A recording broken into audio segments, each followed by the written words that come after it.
Luka. Kyrie.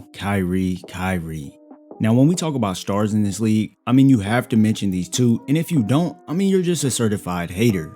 Greatness is upon us in many ways and forms this season, and when you put two guys on a team that can go get a bucket at any given time, it can really amount to something special. Luka over the past years hasn't had the most help, and that isn't to say that there hasn't been good pieces out there in Dallas, but we all know that the crying narrative has been to get Luka some help. For Kyrie Irving, we all know how much he was going through in Brooklyn and how much that could have caused mental strains on his game, so now to see him in a place where he can be more free, it's amazing as well. Any given night, any given minute, or any given second, Irving or Luka can turn it up a notch and give the opposing team's defense tons of problems. When we look at both of their stats for the season, you can obviously see they are both lighting it up at an efficient rate and aren't being denied when setting their minds to go get a bucket. Now, some people might have the idea in their head that this totally won't work, but stick with me if you're one of those people and hear me out.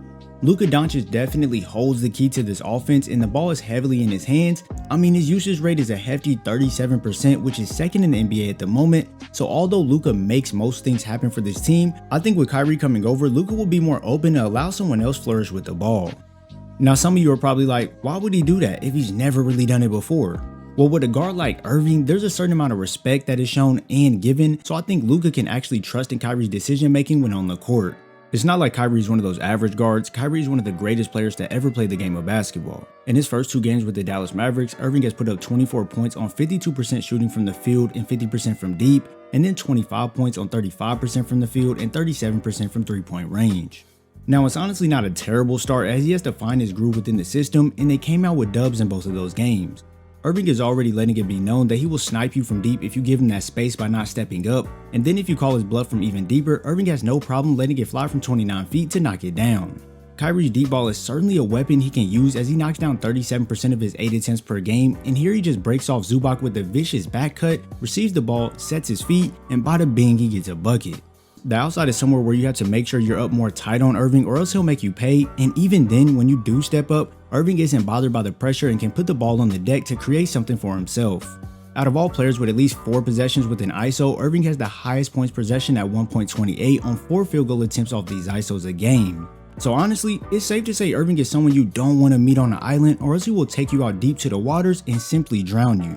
Throwing the rookie Keegan Murray on Irving is simply not fair, and Kyrie just yanks him with his jab cross out the triple threat, takes one dribble into this spin move, and fades over him for the rainbow midi.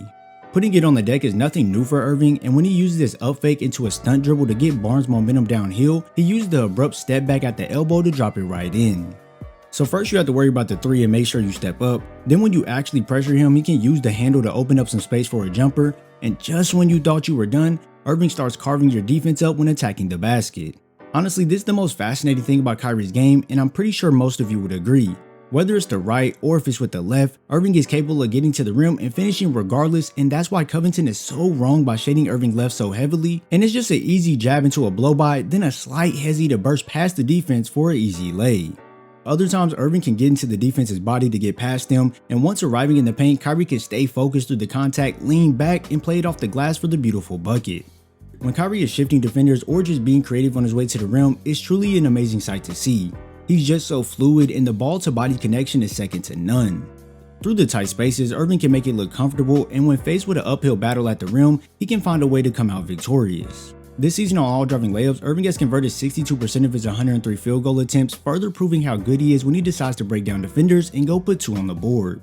What are you going to do when you send the double and Kyrie spins off, gets into the defense's body, and lays it in with ease? You might say, well, we'll just get the ball out of Irving's hands a lot more. Well, Kyrie has something for you, as he can move off the ball to receive the pass, and then you're just living in his world as he reverses this up and under once reaching the paint.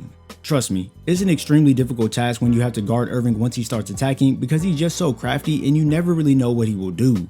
He can switch up the pace, dish out herky-jerky moves, and use the defender's body to initiate the contact and bounce off for a better look to score. Even if you do pick up Kyrie high, the handle is just so majestic, and then he can initiate the contact first to create separation and be crafty with his finishes around the defense. Every night this is going to be extremely hard to deal with, especially because you have Luka putting you in the mixer as well and knocking down amazing shots. Luka's 33 points a night propel this offense, and he does so in a spectacular fashion. He has so many ways to score, it's really ridiculous. With him being an oversized guard, it allows him to be able to take smaller guards in the post to score. He can use deceptive moves to get the step around bigger guys, and all around use his body and footwork to get to where he wants. The offensive game of Doncic is very polished to the point where at times he makes it look quite easy. I mean, come on, how crazy is it to just spin off and throw up this high arcing floater while falling out of bounds to still drop it in? Crazy, right? Well, this is just how Luka performs on a nightly basis. His creative shot making can leave you stunned, and he hasn't slowed down at all this season. In the in-between area, Doncic can fake the defense out with his pass fakes into a spin for the jumper, and then if he decides to put it on the deck, Luka can absorb the contact, hit a half spin, and fade back to drill it in the defender's face. This is just a little glimpse into Luka's game, as you still have to worry about his inside scoring, which is lethal as he has converted 73% of his 229 attempts in the restricted area so far this season.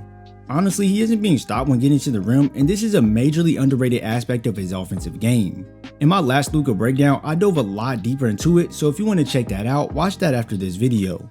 People always have something to say about his slow movement or his so-called lack of athleticism, but I'm telling you right now, this is so far from the truth. When you dissect Luka's game from top to bottom, you can really see how much of a top-tier athlete he is in this league and appreciate what he does. The way he carries the Mavericks with his scoring from inside the arc is one thing, but he can also catch fire from the outside and let it fly from wherever.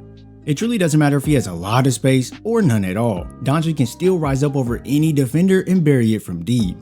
When watching Luka get hot, it keeps you on the edge of your seat as you never really know what's coming next. Will he tie together a handle to pull up over you? Will he get physical with you to get to his spots? Will he be creative with his finishes? Or will he throw one of those amazing passes to his teammates? You never really know, and that's what makes him great. Some will say Luka is a good player, but not the greatest player to play with, but I certainly disagree. Doncic can uplift his teammates in so many ways and make life easier for them on the court. With Kyrie next to Luka, it'll take so much defensive pressure off of him, as now they have to cater a load of attention to Irving as well. In my eyes, it's going to be very difficult to slow down this duo simply because of how many weapons each of them have in their back pocket. These two stars going to work every night while being surrounded by shooters is going to be a special sight to see, and hopefully can progress into something great. In my eyes, Kyrie will mesh right into this system greatly, and Luka will welcome him with open arms. Last year, Doncic pushed the Mavericks team in the playoffs to a spot people didn't really see coming, and now with Kyrie Irving on the team, those expectations can be really more realistic. I mean, what do you think? Let me know below. All the trades that just happened was crazy. It really shook up the league, and this is really one of my favorites. Luka has been hooping all year. I mean, y'all all know about it. I've made videos on it. Y'all seen other people make videos on it. And I mean, he's just all in the media. He's having a great year in this Western Conference, but now with Kyrie Irving shifting from the Eastern Conference to the Western Conference and teaming up with Luka, things look that much more scary. Kyrie and KD were hooping on the Nets, but now they broke off, and now this is what we have. Now Kyrie Irving is definitely going to be getting those buckets in a new uniform. What do you think about all these trades? What do you think about Luka and Kyrie? Will it work? Will it not work? I mean, just let me know everything you think below. If you enjoyed this video, be sure to drop a like before going to watch this Kyrie Irving or Luka Doncic analysis. I thank you all for your support, and I'll see you in the next video.